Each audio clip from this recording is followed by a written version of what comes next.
आणि खरंच आल्याबरोबर भारून गेली तुमचं ते शब्द ऐकून, तुमचे ते गाणं ऐकून. खरंच खूपच सुंदर होतं. इतका सुंदर आहे प्रोग्राम. आपल्याला एक एनर्जी म्हणजे एक एनर्जी येऊन देते.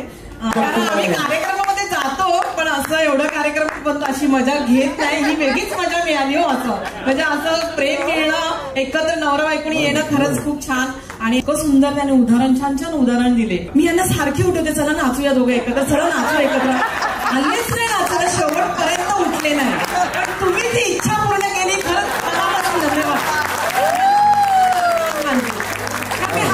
2-3 वेळा लावलं मी त्यांना, उठायला नाचूया, नाहीच म्हणाले. पण शेवटी आज तुम्ही जबरदस्ती त्यांना उठवलं आणि माझ्या मनाची इच्छा पूर्ण केली तुम्ही. खरंच मनापासून धन्यवाद.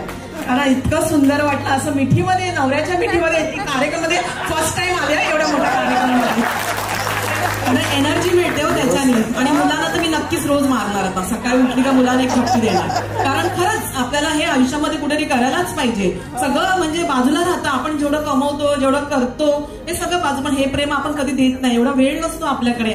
आपण पुढचा सकाळी उठायचंय, पूजा करायची, पूर्ण आपल्या ऑफिसला जायचंय, हाच आपला रूट असतो. पण थोडंफार आपण फॅमिली बरोबर पण द्यायला हवंय, त्यांच्यासाठी 2 मिनिटं काढायला हवेत. असं छान तुम्ही इतकं सुंदर दिलात ना उदाहरण. आणि छान गाणं पण, तुमचा आवाज पण फार होता. सगळ्यांना मनापासून असा कार्यक्रम तुम्ही ठेवलात. खरंच मला फर्स्ट टाइम हा कार्यक्रम मनापासून आवडला. कारण मला आम्ही छप्पी मारली म्हणून.